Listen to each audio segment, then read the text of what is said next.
For anyone in or obsessed with the fashion industry, there's no greater platform than models.com. I spent years using the site to discover anything and everything from who works with who to who represents what. It became my greatest cheat sheet when it was time to make informed proposals and key decisions. As the largest aggregate of information, it comes as no surprise that it's become the #1 reference database in the entire business. With over 30,000 talents and creatives listed and 3,000 brands and publications active every day, models.com has over 1 million visitors per month. As the go-to not just for creatives and talents, but any professional in the beauty, fashion, and luxury industry, its Pro Features members are able to search with specific filters and cross-reference pretty much anything. The only thing better is the fact that with access to your profile analytics, you can see exactly which brands and media are paying attention. Whether you're a fan of the creative industry or a member of its community, models.com is where you'll find exactly what you're looking for. You're listening to What's Contemporary Now, a show about culture, the people, places, and things that together make it up. After having spent an impressive 13 years with Givenchy during both the reigns of Riccardo Tisci and Claire Wakekeller, Youssef Marquis left his role as communications director of the brand to assume a similar position at Louis Vuitton. This past February, he made another big leap when deciding to launch his namesake communications agency with none other than LVMH as his first and principal client. Marquis will manage both brands and talent across the fashion and luxury sectors, and in this episode, we quickly understand why success has been no stranger to our latest guest.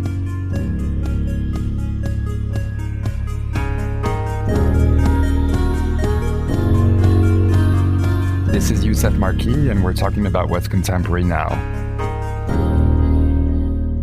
So you have an extensive background in the luxury fashion communication sector that's been made up of brands such as Naval, Givenchy, more recently Louis Vuitton. Where did this whole relationship with fashion begin in your life? Well, it was very natural to me. It was something I kind of pursued out of passion. Like, it never really felt like work until it became work. It was just something that was really, really fun to do. And if you know me, I live and die for fashion, so it was kind of obvious. But then the route of actually going into communication just came about being obsessed a little bit with image making and creating awareness and how do these moments happen. I'm sort of a pop culture monster, so I always wanted to know more about how these amazing moments in time were created and how they were strategized about and how they came to life.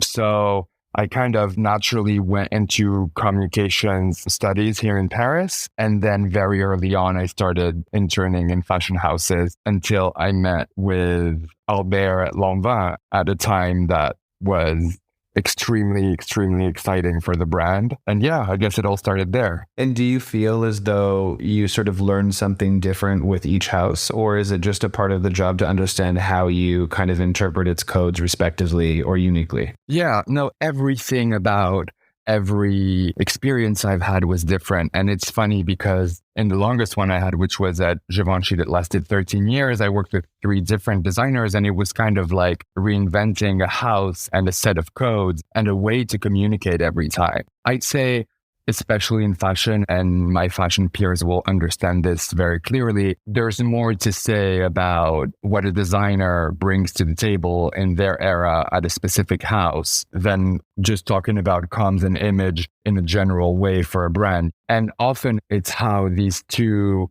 elements mix together that create the magic, like how a house or a brand has their own set of values and their own identity and their own core messages, and then how the perfect or the not so perfect choice of designer comes and clashes with it and or marries it or makes it their own. And that is a lot of the interest I had early on in the brand messaging, was making it designer accurate. And you obviously, having had that school, not just academically, but the time spent with those particular designers you've just mentioned, have now today decided to convert that experience into your own agency named Marquis, which obviously is the talk of the town at the moment. So what led to that decision to make that move? It's pretty big. Well, thank you. And you know what? It's been on my mind for a few years. I've had a long experience with our industry and with the comms work in general, and leading teams and working on specific projects, and just the rhythm of it being very, not repetitive, but almost very timed. Like, it's a race after time for every show and every campaign and every event and activation and launch. And so it kind of became something that was growing on me, which was like maybe take a step outside of the corporations. And I'm just saying a step because, as you know, I'm still very much linked to the corporations, but just a little step out of it to have a broader view on our industry and the way we communicate and the way we give out messages to audiences in this day and age. My experience throughout the houses and throughout the designers that I worked with, I kind of felt like I started to have some sort of signature moves with the cool communications, if I may say, like striking a moment, whether it be a campaign, a show, or a red carpet moment, creating those instants that cross over into pop culture, because that's a personal obsession. And I felt, yeah, it's a bit contrary to the function. You don't want to push yourself forward too much because you're helping a vision come across that comes from a brand and or a designer. But at the same time, I was feeling that I had some sort of vision that was shaping and some sort of voice that was becoming maybe too loud for a single expression. So it was just the instinct to learn how to build around these moments and how to activate everything around them at the same time is what made my own way of communicating. So I thought, if you feel like something in your own, you might as well just make it your own. The idea that also compelled me to launch this was project multiplicity in a way, because you get sort of drawn into one single house and one single brand with one single brain in a way. And what I'm loving in this new adventure is just that no day looks like the next. It allows you to be connected to today in a various number of ways. It gives you a variety of projects and clients and keeps you in touch with a very different set of talent from one brand to another. So there's something more lively about it that I feel was very much needed in my scope. Project diversity, yeah. Yeah. Yeah, no, that makes a lot of sense. I feel like that's also not necessarily uncommon in, I wouldn't say recent years, but very much a recent period where a lot of people's relationship to traditional business models has shifted and people sort of understand which aspects of their job they love and have made it possible to craft careers where you're just doing those particular things that you feel are quite exciting. And oftentimes that leads to opening your own situation, such as you have. And the LVMH connection, you were still linked to LVMH, correct? Yes. You have a partnership there. So can you tell us a little bit about what that relationship is made up of? How does that sort of come into play here? You know, it's a great relationship. I've been with the group for 15 years, strategic positions, and we had a lot of historical giant com coups in that era.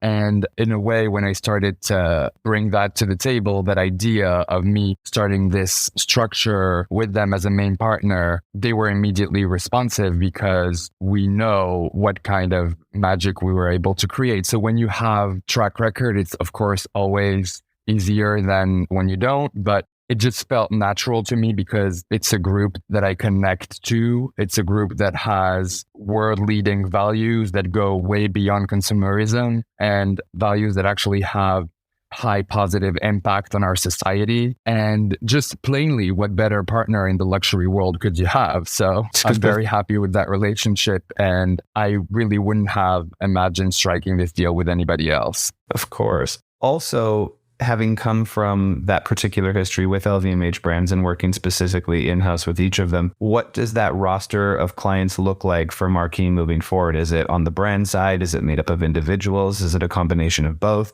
It's a bit of everything as we figure it out. The reality is there's one thing that's major about this partnership is that it makes everything easier when you launch a company, right? I know how lucky I am not to have to worry about the constraints that a young company starting out would have. It allows you to immediately start at the level of the clients and the level that is expected. It provides you security, and it also mainly allows for very careful brand and project selection. But mainly what it gives me is a very clear understanding of how my time works. So I have half of my agency's time that's dedicated to the LVMH brands, and that be it any kind of brand that my help and work will be needed on throughout all branches. And then half of my agency's time is turned towards outside clients that could be brands from young designers, which is really important to me, to more established brands, but also to actual talents and media properties. So that partnership brings a lot of stability, but it also leaves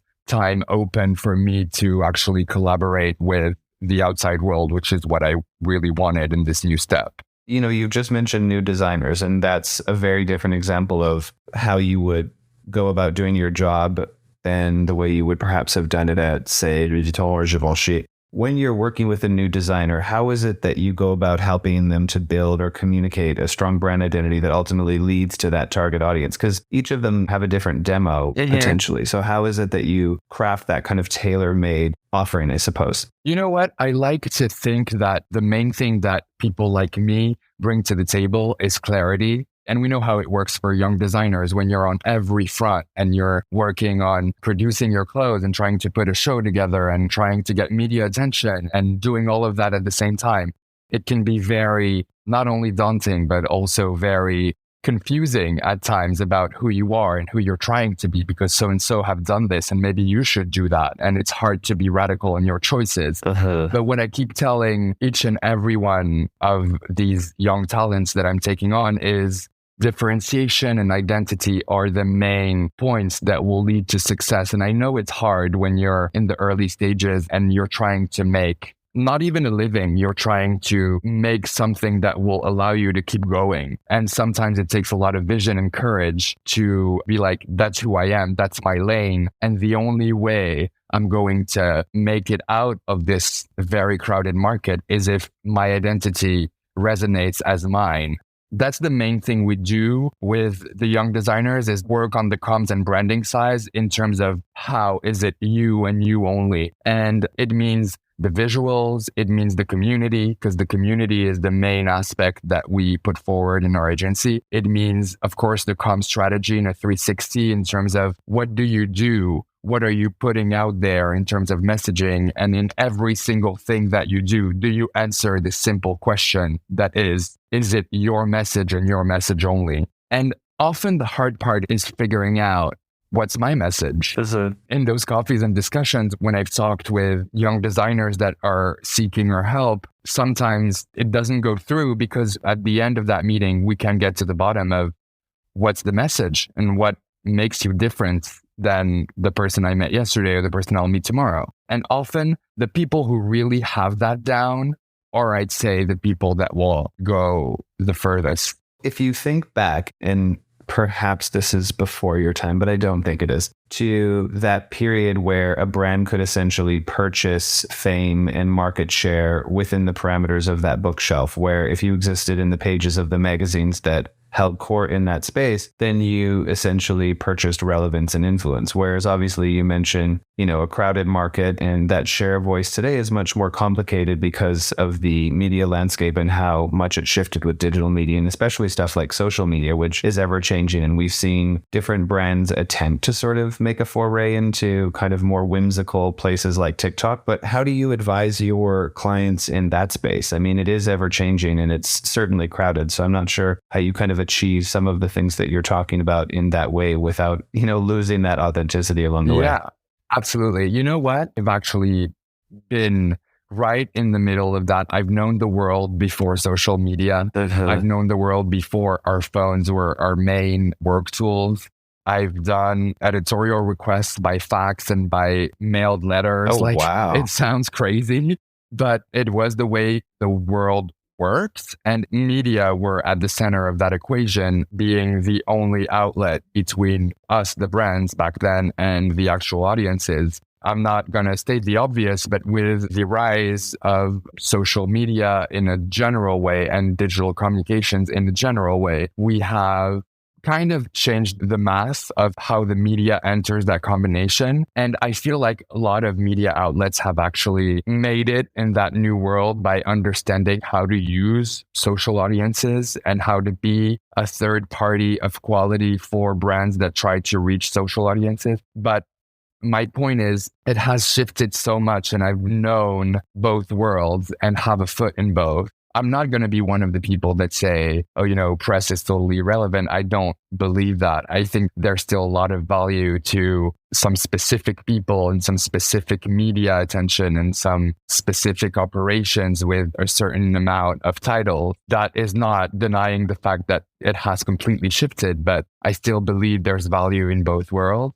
But I really, truly 100% encourage all of my clients to put all of their eggs, if they have to choose, within a basket that feels like today. And that basket is called community, as we talked about. And of course, it's called social networking. And you've just mentioned a few, but there's so many possibilities and options available to the brands, almost to a point where they kind of lose themselves sometimes trying to cater to every single network and handle and format. But I feel like when you manage to actually put a point across that is adapted to the audience you're speaking to on the platform you're using, but that still feels like you, is when you win in this world. And how do we help these people, these young brands and these more established brands actually make a difference on social media? We look very carefully at what they should say, what they should be saying, and we look very carefully to who they should say it and who should help them say it.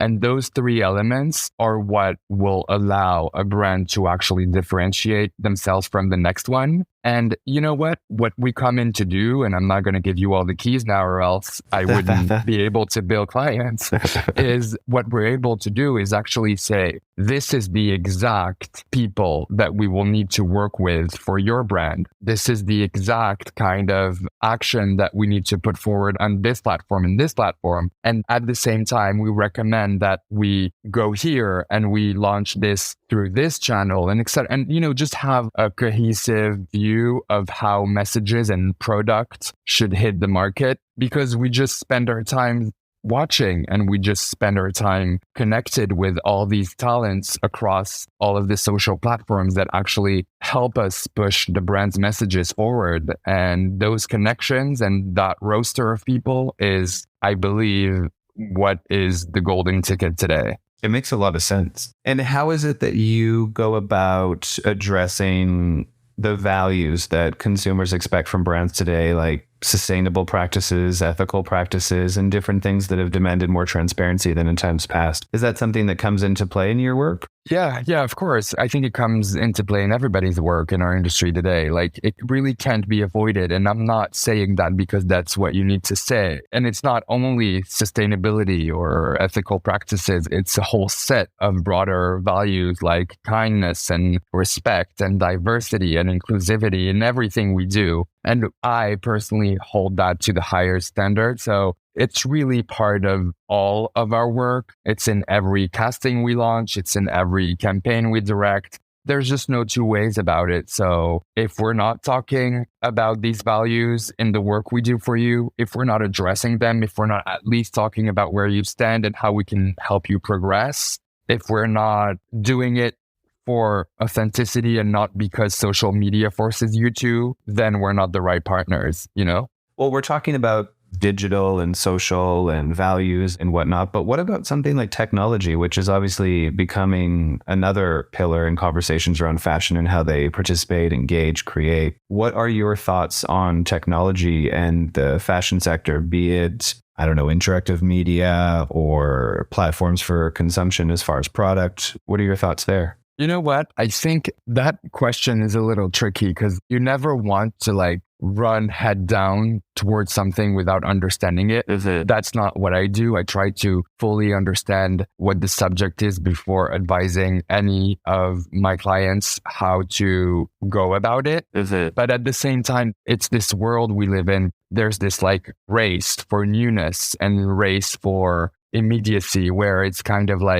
technology has become a flag for that. You know what I mean? It's oh, what brand did that first and who will get to enter this new world first and how? But then we see all those mistakes happen in front of our eyes. And we've all seen 1,000 brands do things in that world and then come back to their previous stance and then be like, oh, at least we tried. Yes, you tried, but for a big brand, it might be okay. for a smaller brand, it's not always okay. So we're trying to actually gauge it with a lot of caution and understand it. And for that, I feel like you need partners. You can't just feel like you know everything. And I feel like what I know, I really know. And that's why I'm consulted about. But when it comes to larger subjects such as this one, where I feel like every decision is actually a sensitive one, I actually seek out the help and guidance of very specific partners that I have in that field that actually have already a bit of elevation on the subject and have a bit of feedback to give us. And sometimes fashion can be a little closed like that in terms of we do things because they resonate in our world at this moment, but they've actually been very loud in the outside world for a long time. So it's pivotal to know when to go get the information outside of our sphere, you know? Well, you're bringing up a really good point in terms of skill sets and being well versed in different spaces. How do you and the team keep up to date with this high volume of changes in terms of cultural trends and shifts and all of the information while you're also servicing clients and clearly busy working? What's the process of intake there? I feel like there's something quite organic about that is that, I mean, right now, my team and I are very much in the middle of a request storm, I'd say, where we receive all this input from a lot of different brands and players and talents and people. And in a way, in everything you address, whether it be something that you're going to do or something that you are not going to do, there's always something that you take away, right? So it's like, I'm meeting with these amazing TikTok talents, which is not something I used to do at the brands before. Just a few years back, you would already be looking down at this kind of talent within the corporations and feel like maybe it's not right enough. Maybe they're not able to convey my message the right way, et cetera, et cetera. And today, because this shift and these platforms have acquired a power on the sacred Gen Z audience, as the brands love to call them, then everybody's storming and rushing to it. But then I was like, we need to understand a bit more what the use is and what their practices are and what their audience is and what the metrics are and all of that. So I've been personally meeting with people that actually through specific projects have fed me a lot of ideas for a bigger established brand, for an LVMH brand. And those kind of like unexpected matches happen because of the variety of projects, if I'm closing the loop. So I feel like the very essence of that agency keeps us on our toes in terms of cultures and trends. Even though trends is a word I dislike, I understand the way you're using it, just in the way of the flow our culture is taking and where the wind takes it. In terms of that, it helps us to speak to 1,000 different people every day and have 1,000 different opportunities to kind of take in their knowledge and apply it from one scenario to another in a different way. Well, because you're constantly engaging the culture and participating in that larger conversation. So I suppose that keeps you very much well informed a lot of the way, right? Mm-hmm. And do you feel like there's any particular change or shift in that space that's happened that you find particularly exciting or interesting? What's interesting is that I know you shouldn't do that in marketing, obviously, but I love to do that as everyone else, is just bring it back to my own use. And because I'm actually one of these people I go after for the brands, you know what I mean? Like sometimes I feel like, would this speak to me? If I saw it on the outside, would I be compelled?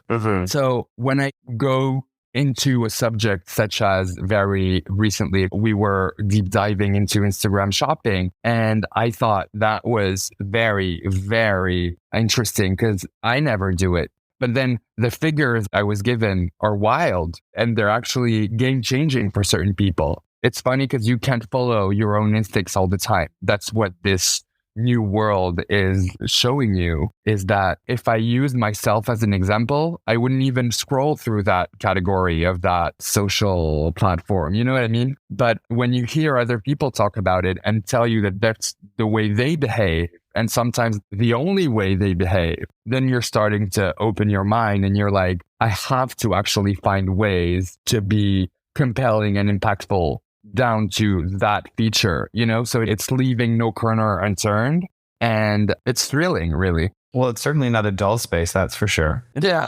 And, having this broader conversation about changes and different things happening in the culture and how that applies to the luxury sector that you're working in, even though it's a little bit early to be asking this, given that you're at the onset of the company, how do you see Marquis playing a role in the agency space in the next 5 years? Well, there's a lot of agencies. I'm not going to call them competition because they're not. They're friends. They're people I respect and admire and that have a great way of conducting their own businesses. It's just what we're trying to put forward is a little bit on the side of that, or else I wouldn't have done it, just because I feel like there are already a lot of great traditional destinations right now on the market and in Paris. What I feel here is we're trying to build a set of services that isn't as traditional, and our goal isn't to necessarily carry product or fight for press credits. Of course we can and we will for the brands that need it, but that's not the prime system we're building. What we're proposing is kind of a high funnel strategy partnership based on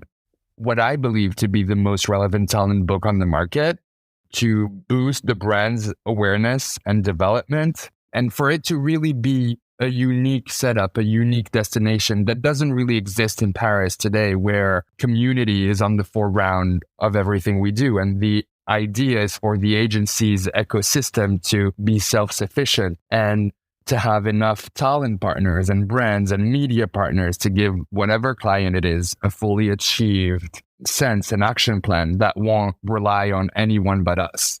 And in that way, it's hard to, I'm drifting away a little bit from your question, but it's hard to predict where it's going, because in a way that's the vision and that's the goal of it. But of course, some brands are coming now and are like, yeah, I know you don't want to do this, but we really need you to do this. And because I love the brand, and that was this whole point, is also working with people I believe in and helping them succeed and flourish, then I'm fully diving in and we are doing the thing we just said we weren't going to do. So I know the reality of a business isn't as clear as the vision you might have for it, but I feel like as long as you keep it in sight, that vision, what we are is an actual unique celebrity, talent, and influence ecosystem that doesn't really exist to navigate the fashion world and the luxury worlds today. And anything else that will come additionally to that will be a plus, but it won't be our core motivation. I mean, agility will always be vital, right? For any type of company, especially in an industry like this one. Absolutely. Yeah. Absolutely. And you know what? Where I feel we can probably make a difference is also by helping these young designers thrive and being a platform of connection between all these great, amazing talents we know around the world and all these brands that are only seeking for connections, and these brands that are looking for brand clarity and brand messaging and brand identity consulting. I feel like all of that is something that when it brings the results we look for, will speak for itself in terms of how the agency places itself in the market.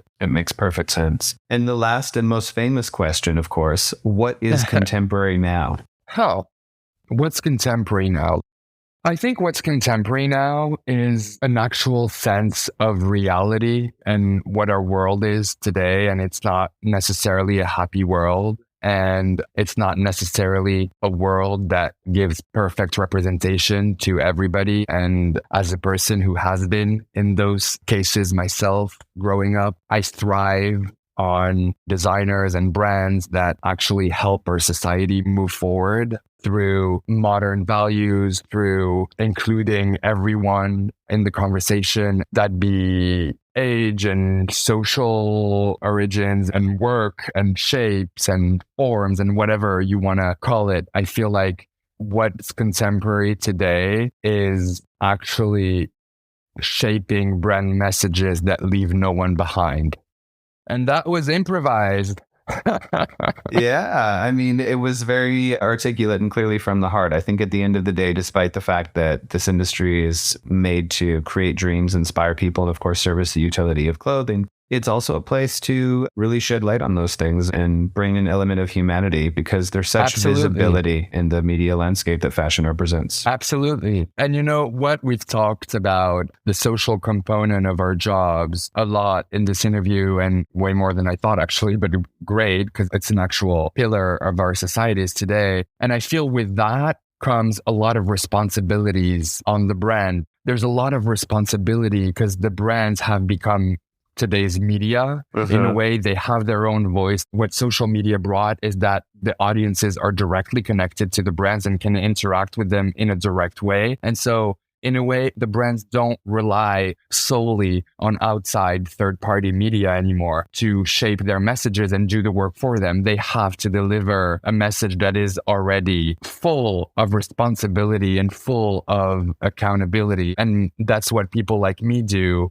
in a way, is to come in and feel like, does this feel real? Does this speak to your audience as a whole? Or are you only speaking to this group of people, which can be fine, but it needs to be specifically addressed that this doesn't speak to everybody. You know what I mean? That in a way in our modern world has become something that lies on the brand's shoulders, is that they have responsibility in the messages they put out. I agree.